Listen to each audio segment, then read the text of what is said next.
guys, I'm Layla. Welcome to Raid Lore Stories. Today's lore story is going to be for Sandlashed Survivor. She just recently got a lore story, I believe, and she was requested by Twitch chat, so we're going to read it together. The Kraken Desert is one of the most unforgiving environments in Teleria, and it breeds unforgiving people. Few, though, have ever matched the brutality of the dunes as firmly as the Varshnak or Sandlashed. The clan was formed originally from orcs who had survived the Red Crusade. Beset by the hostility of the desert, they came to believe that only by matching its unyielding nature could they be worthy of their new home. As a result, they became warlike and prone to brutal practices, most infamously the ordeal they called the Krokalak. In the night they came of age, young Varshnak orcs were seized, drugged, bound, and spirited from the clan's latest location. They awoke to find themselves untied but abandoned somewhere in the desert, left with nothing but a small knife and a water skin. They were then expected to trek through the Kraken, surviving its numerous dangers until they rejoined the clan.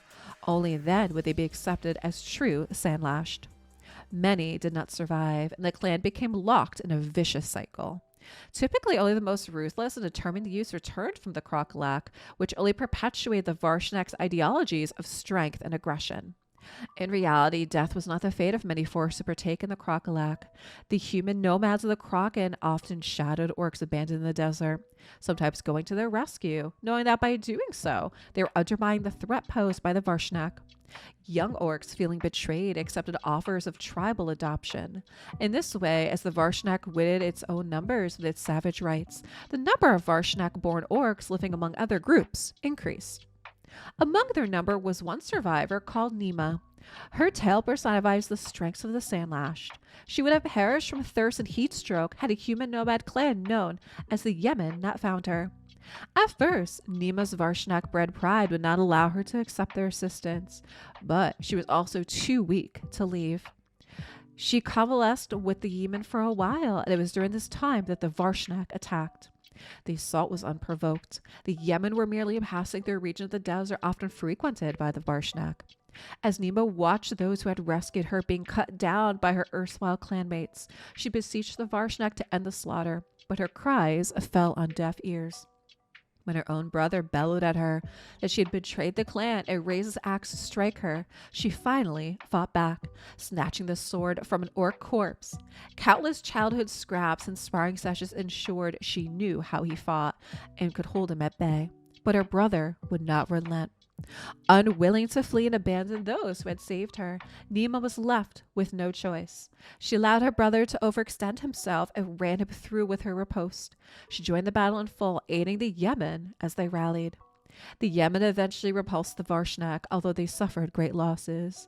Disgusted by the frenzied violence displayed by her people, Nima renounced the clan and took up arms and armor from the slain, and she was welcomed to the kinship of the Yemen. Nima's story was not an uncommon one, and with such losses, the Varshnak could not possibly sustain themselves. Eventually, whittled down by their own brutality, the remnants of the clan collapsed, leaving behind only Sandlashed survivors like Nima, a scattering of tougher resilient orcs living either in exile or among the nomads of the Kraken.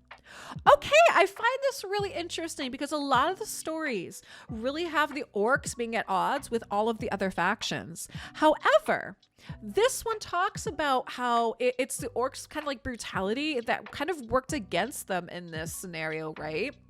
Where these orcs are found by other factions, and in order to survive, they end up having to live with them and work with them. And that kind of like we see, but this last paragraph here is that what the orcs set out to do kind of ended up being their undoing in some ways, right? Really interesting story, I thought, for Sandlashed Survivor, guys. Drop me a comment down below. What did you think of this story? And thanks for watching.